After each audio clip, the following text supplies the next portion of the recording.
કઈથી આયા? વડોદરાથી. વડોદરાથી આયા. શું નામ તમારું? ચંદ્રકાંતભાઈ. ચંદ્રકાંતભાઈ, આખું નામ? પન્નાલાલ શાહ. ચંદ્રકાંતભાઈ પન્નાલાલ શાહ. વડોદરામાં કઈ જગ્યાએ રહેતા હતા? નાગરવાડા. નાગરવાડા રહેતા હતા. એકલા આવ્યા છો? એકલા? 2 છોકરા આવ્યા હતા મૂકો.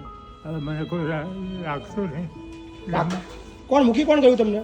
2 છોકરાઓ આવ્યા હતા. તમારા પોતાના છોકરા મૂકી ગયા? હા. એ કે હવે ફોન બંધ કરતા નહીં. કંઈ બી હોય તો મને કશું કરવાનું નહીં ફોન. અમે કે ધંધો કરીએ કે તમારી પાછળ દોડીએ. મને ફોન બંધ ના કરતા? મને કે મને ફોન બંધ કરવાનો નહીં. છોકરાઓ જાતે મૂકી ગયા તમને? હા હા સાહેબ. તમે શું કરતા હતા પહેલા? હું મેકેનિક હતો.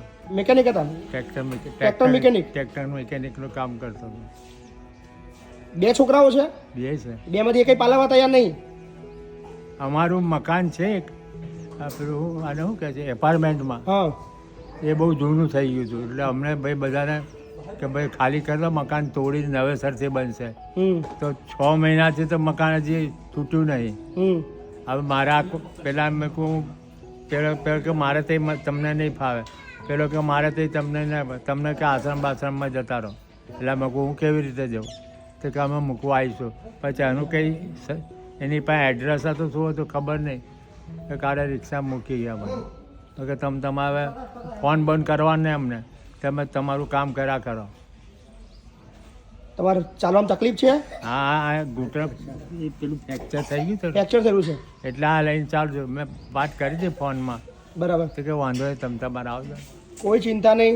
બસ ભલે તમારા છોકરા ના થયા, હું તમારો છોકરો જ છું. 100%ની વાત. બરાબર ને? 100%. ગયા જન્મનું આપણું કઈ લેણું બાકી હશે? હા ચોક્કસ ચોક્કસ. બરાબર. ચોક્કસ ચોક્કસ. ભૂલી જાઓ છોકરાઓના, કઈ ચિંતા કરવાની નહીં. હું ફોન કર્યો જ નહીં ના ભૂલી જ જાઓ, કોઈ જરૂર નહીં એમની. ના બસ બસ બસ તમે કહો એટલે વાત પતી. બરાબર.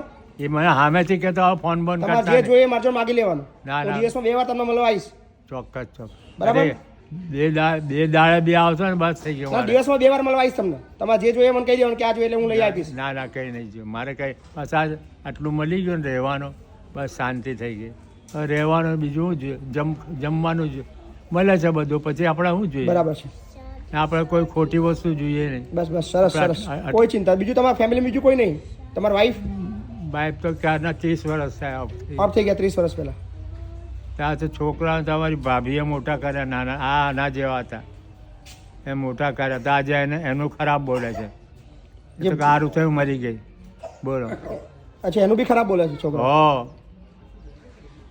કોઈ ચિંતા નહીં કરો, શાંતિથી રહો. બરાબર ને? ટેન્શન નહીં લેવાનું. બસ બસ સાહેબ.